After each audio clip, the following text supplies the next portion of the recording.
नमस्ते दोस्तों, स्वागत है आपका हमारे चैनल एसटीएच में। आज हम आपको स्वस्थ रहने के लिए 10 महत्वपूर्ण सवालों के जवाब देने की पूरी कोशिश करेंगे। तो चलिए स्टार्ट करते हैं। सवाल नंबर 1, शरीर में पानी की कमी होने पर कौन सी बीमारी होती है? दरअसल शरीर में जब पानी की कमी होती है तो मेटाबॉलिज्म स्लो हो जाता है और फैट और टॉक्सिन शरीर में जमा होने लगते हैं और मोटापा बढ़ाने का कारण बनते हैं।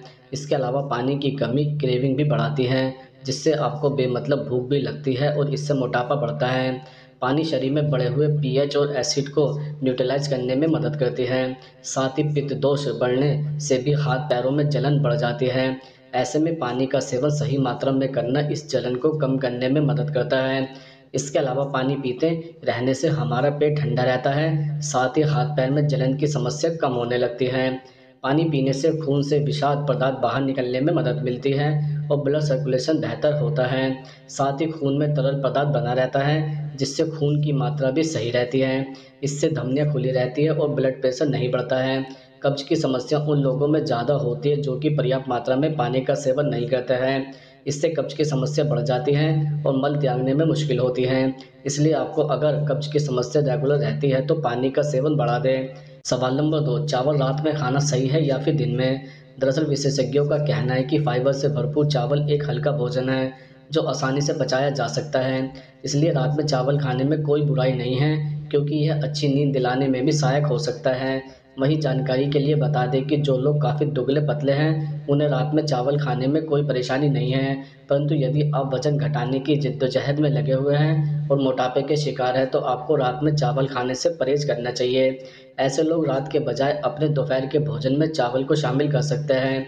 इससे आपको पोषक भी मिल जाएगा और आपका वजन भी नहीं बढ़ेगा, क्योंकि अगर आप दिन में चावल खाते हैं तो इस समय आपका मेटाबॉलिज्म तेज़ होने के कारण आपका शरीर गरिष्ठ भोजन को भी पचा लेता है। साथ ही दिन से रात तक आपके द्वारा किए जाने वाले कार्यों के लिए आपको पर्याप्त ऊर्जा भी मिल जाती है, क्योंकि चावल में कार्बोहाइड्रेट्स होता है जो आपकी बॉडी में एनर्जी पहुंचाने में सहायक होता है। सवाल नंबर 3, शुगर के रोगियों को दोपहर में क्या खाना चाहिए? दरअसल डायबिटीज़ के मरीजों को लंच में साबुत अनाज और दाल शामिल करनी चाहिए। इसमें भरपूर मात्रा में प्रोटीन, पोटेशियम, फाइबर जैसे कई जरूरी पोषक तत्व मिलते हैं। आप साबुत अनाज की रोटी, चौकोर या मल्टीग्रेन वाली रोटी, ब्राउन राइस, जौ का सेवन कर सकते हैं। डायबिटीज़ के मरीजों के लिए यह काफ़ी फायदेमंद माना जाता है। आमतौर पर सभी लोगों को खाने में अंडा जरूर शामिल करना चाहिए। नियमित रूप से एक अंडा खाने से आपके स्वास्थ्य को कई लाभ मिलते हैं। इसमें मात्रा में प्रोटीन और एमिनो एसिड मौजूद होते हैं जो काफ़ी फायदेमंद माने जाते हैं। रोजाना अंडे खाने से टाइप 2 डायबिटीज़ के खतरे से बचा जा सकता है। शुगर मरीजों को लंच में हरी पत्तेदार सब्जियां जरूर शामिल करनी चाहिए।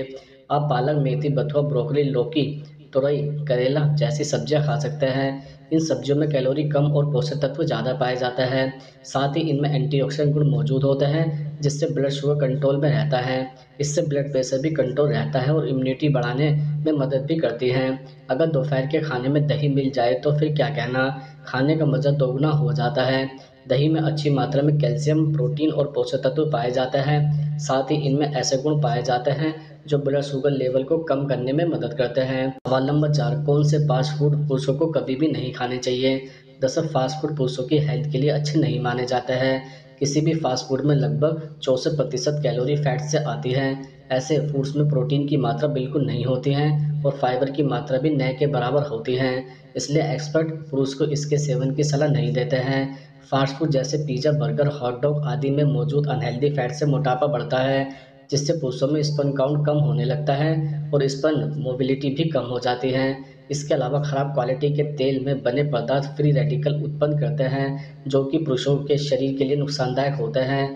फिर धीरे धीरे पाचन क्रिया खराब करते हैं, स्वास्थ्य में गिरावट आती है। इसके अतिरिक्त शराब पीने के बाद आप अच्छा महसूस कर सकते हैं, लेकिन इससे नींद आती है और आप अपने वातावरण के प्रति कम संवेदनशील हो जाते हैं। शराब से ऐसी रसायन क्रिया आरंभ हो जाती है जो टेस्टोस्टेरोन के उत्पादन को कम करती है। ऐसा होना पुरुषों के लिए खतरनाक साबित हो सकता है। सवाल नंबर 5, विटामिन डी की कमी से कौन सी बीमारी होती है? दरअसल अगर आपके शरीर में विटामिन डी की कमी है तो इससे कैल्शियम पर्याप्त मात्रा में नहीं मिलेगा और इससे हड्डियों और मांसपेशियों में दर्द की समस्या हो सकती है। दांतों को स्वस्थ रखने के लिए कैल्शियम की पर्याप्त मात्रा आवश्यक है। अगर अक्सर पीठ या मांसपेशियों में दर्द रहता है तो यह शरीर में विटामिन डी की कमी के संकेत हो सकते हैं। इसके अलावा विटामिन डी की कमी से हेयर फॉल की समस्या हो सकती है, यह पोषक तत्व बालों के फॉलिकल्स को बढ़ाने के लिए उत्तेजक होते हैं। अगर शरीर में विटामिन डी की कमी है तो इससे हेयर हेल्थ पर असर पड़ेगा और बालों के झड़ने की समस्या भी हो सकती है। इसके अतिरिक्त विटामिन डी की कमी से आपको थकान महसूस होगी। अगर आप सही तरीके से खाने और रात में 7-8 घंटे सोने के बाद भी थकान महसूस करते हैं तो यह शरीर में विटामिन डी की कमी से हो सकता है। इसके अलावा विटामिन डी हमारे शरीर को नाइट्रेट ऑक्साइड देता है। नाइट्रिक ऑक्साइड एक ऐसा महत्वपूर्ण पोषक तत्व है जो हमें ओवर ईटिंग से रोकता है और आपके मेटाबॉलिज्म को बढ़ाता है। इससे वजन को नियंत्रित रखने में मदद मिलती है। विटामिन डी की कमी वजन बढ़ने का कारण भी बन सकते हैं। सवाल नंबर 6, रोजाना रात में नहाने के क्या फायदे हो सकते हैं? दरअसल त्वचा पर जमा पसीना, गंदगी और बैक्टीरिया के कारण चेहरे पर कील, मुहासे और दाग धब्बों की समस्या होती है। साथ ही त्वचा पर एलर्जी का जोखिम भी बढ़ता है।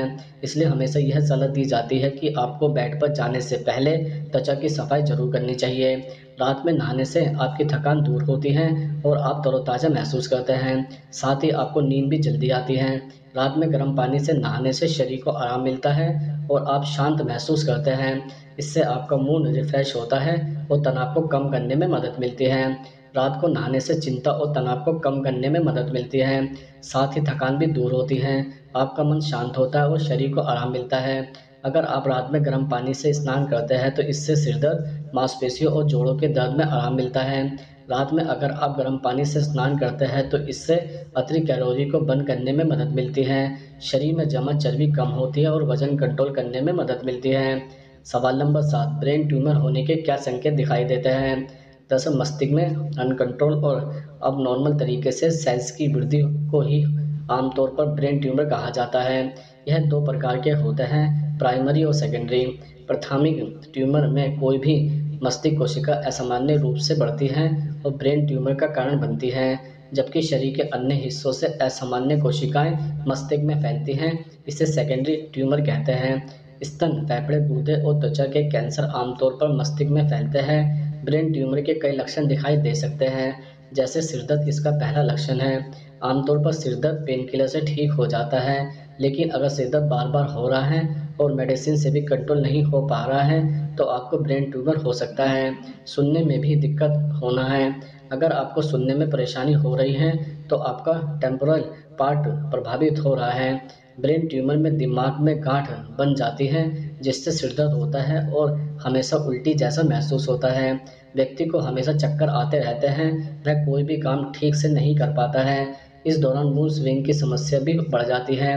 व्यवहार में कोई या कई बदलाव भी होते हैं। सवाल नंबर 8, शादीशुदा पुरुषों को मखाने का सेवन क्यों करना चाहिए? दरअसल मखानों का नियमित सेवन करने से शरीर की कमजोरी दूर होती है और शरीर सेहतमंद रहता है। इसमें carbohydrates, protein, mineral, fat, phosphorus आदि पोषक तत्व होते हैं। यह सभी तत्व कम उत्तेजना को बढ़ाते हैं। मखाना शुक्राणुओं की क्वालिटी को भी बेहतर बनाकर उसकी संख्या को बढ़ाता है। मखाने में कैलोरी बहुत कम होती है और फाइबर काफ़ी अच्छी मात्रा में पाया जाता है। इसका सेवन किडनी और दिल की सेहत के लिए फायदेमंद है। इससे आपकी शारीरिक कमजोरी दूर होती है और शरीर में तुरंत एनर्जी आती है। मखाना कैल्शियम से भरपूर होता है, इसलिए हड्डियों के लिए बहुत फायदेमंद होता है। मखाने में मौजूद तत्व हमारी बॉडी को कई तरह के हेल्थ बेनिफिट्स देते हैं। सवाल नंबर 9, अदरक की चाय पीने के क्या फ़ायदे होते हैं? दरअसल अदरक वाली चाय का सेवन आपको सर्दी और इससे होने वाली बीमारियों से बचाता है। चूँकि अदरक की प्रकृति गर्म होती है, यह शरीर में गर्माहट पहुँचाती है, साथ ही आलस को भी दूर भगाती है। यह आपके शरीर की रोग प्रतिरोध क्षमता को भी बढ़ाती है, जिसके कारण भी आप शीतजनित बीमारियों से बचे रहते हैं। सर्दी के कारण होने वाले सिरदर्द के लिए अदरक की चाय एक बेहतरीन इलाज है। ये आपके रक्तचाप को सामान्य करने में भी सहायक है, साथ ही पाचन तंत्र को बेहतर कार्य करने के लिए भी प्रेरित करती है। यह वात, पित्त और कब्ज जैसे दोषों को दूर करने में मददगार है। महिलाओं में माहवारी संबंधी समस्याओं के होने पर अदरक वाली चाय पीना काफ़ी फायदेमंद होता है। यह रक्त संचार को भी बेहतर करने में सहायक है। यह शारीरिक दर्द में भी लाभ देती है। सवाल नंबर 10, किस उम्र के बाद महिलाओं को पीरियड्स नहीं आते हैं? दरअसल महिलाओं में 40 की उम्र के बाद यदि करीब 1 साल तक मासिक धर्म नहीं आए तो मोनोपोज की अवस्था माना जाता है। मोनोपोज में मासिक धर्म धीरे धीरे कम होने लगता है, फिर 2 साल के भीतर पूरी तरह से बंद हो जाता है। इसका कारण शरीर में एस्ट्रोजन हार्मोन की मात्रा का कम होना होता है। मोनोपोज की स्थिति में महिला को घबराने की जरूरत नहीं है। जब महिलाओं में मोनोपोज की समस्या होती है तब तनाव, उदासी, बेचैनी, घबराहट, भ्रम, चिड़चिड़ाहट, दुविधा की स्थिति, अनिद्रा और गुस्सा आने जैसे लक्षण होते हैं।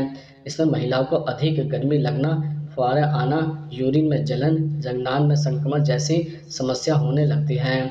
इसके अलावा मेनोपॉज की प्रक्रिया के दौरान महिलाएं शक्कर व मीठा कम खाएं। मीठे खाने से हड्डियों में दर्द की समस्या हो जाती है। बीपी, थायराइड, मधुमेह, वजन, मोनोग्राफी की जांच जरूरी है। मेनोपॉज के दौरान जगनान की सफाई का विशेष ध्यान रखें। इस दौरान संक्रमण का खतरा रहता है। संक्रमण होने पर क्रीम और कुछ एंटीबायोटिक दवाएं चलती हैं जिनसे आराम मिलता है।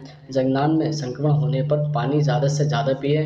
ग्वार फली, भिंडी, आलू, मटर, चना और गोभी ना खाएं। मसालेदार और चटपटा भोजन खाने से बचना चाहिए। शराब, सिगरेट, चाय, कॉफ़ी से परहेज करें। गुनगुने पानी से नहाएं। तनाव कम लें।